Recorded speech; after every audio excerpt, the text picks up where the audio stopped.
My name is Kate, and I run a company called the Green Life Guides. And my badge says Green Bride Guide because that's how we started. I got engaged in 2007. My husband and I met at the Yale School of Forestry, and we're trying to plan a wedding that was in line with our values and our beliefs. And we just found that it was a lot harder to do than it should be.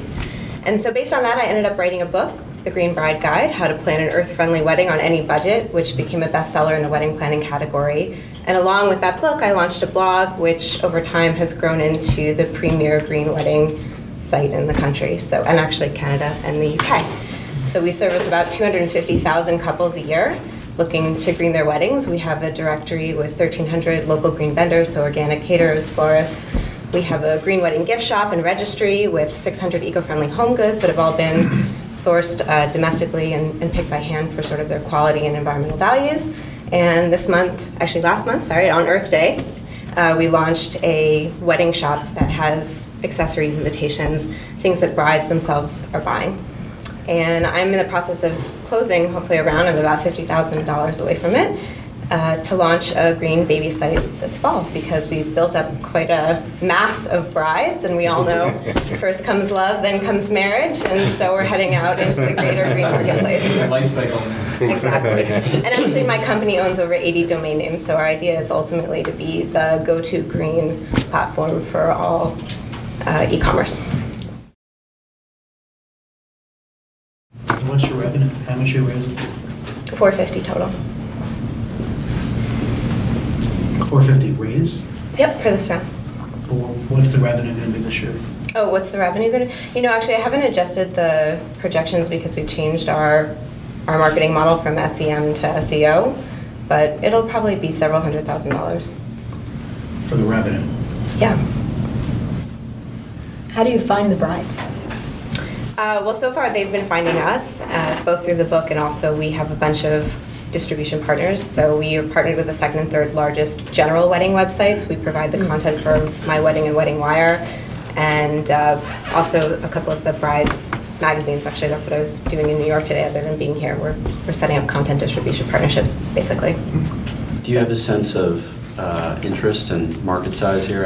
It's obviously a subset of the people getting married. Do you have a It's hard to say estimate? because it's grown so much. When I started in 2008, when I had my wedding, it was about 10% of the market was interested in going green. And there was a study this year by David's Bridal that said over 60, I think it was 68 or 69% of brides this year are looking to go green in some way. So not have a green wedding overall, but to do a green invitation or a charity registry, something like that.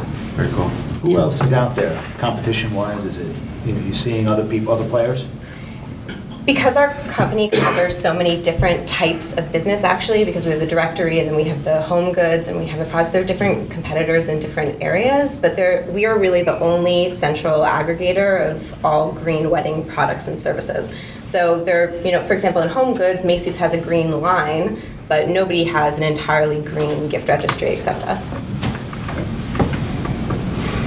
Where does the primary source of revenue come from? Is it the services or is it the products? No, it's the products, and we get traditional retail markups, but we don't hold inventory, we drop ship, which I think is just, thankfully, there was the upside of the down economy was that we were able to find a lot of vendors who were willing to work with us and drop ship the product on our behalf.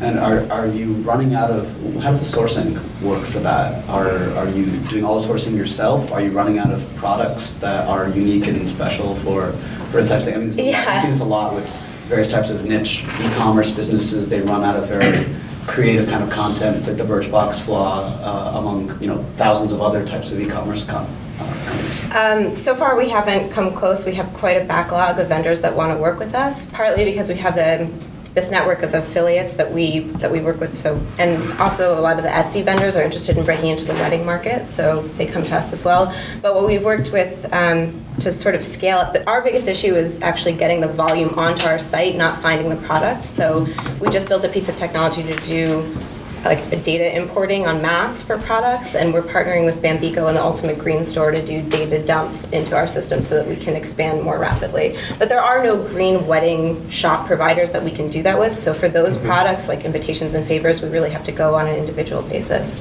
When you sell the invitations and the registry, Are you getting a commerce transaction on it? Yeah, yeah. We actually we have a cart on our site. It's Uber Cart. So you do the checkout right on our site, So and how then we much pass. do you guys get on a transaction? Our margin is about 40% at the end of the day after shipping. Between 30 and 40%. Why is your revenue so small then, with 250,000 users? Because up until very recently, I wasn't selling things that brides themselves were buying. So what we were selling was a registry. So I had to get a bride to come on, create a gift registry of things she wants, and then she has to get her guests to come on. And we actually have a lot of hidden revenue from last year. So we got all these brides, and then there's a 17-month delay from when they create the registry to the actual purchasing event. So we have a lot of delayed income coming later this year and into next year from the registry. But now that we have the shop where they can actually purchase things for themselves, we expect to see quite a spike. One of the challenges with the wedding industry is although it's a evergreen industry, it's not a growth industry. And so once you've penetrated into the niche part of the market that appreciates you, a lot of these companies flatten very quickly and have trouble growing. Tell us more about where you go after you're successful with helping people plan green weddings and sell items. Well, that's why I think the baby market is so important. Also, weddings are very cyclical. So December and December is the lowest month. January, there's a huge boom after everyone gets engaged, and so there are like good quarters and bad quarters.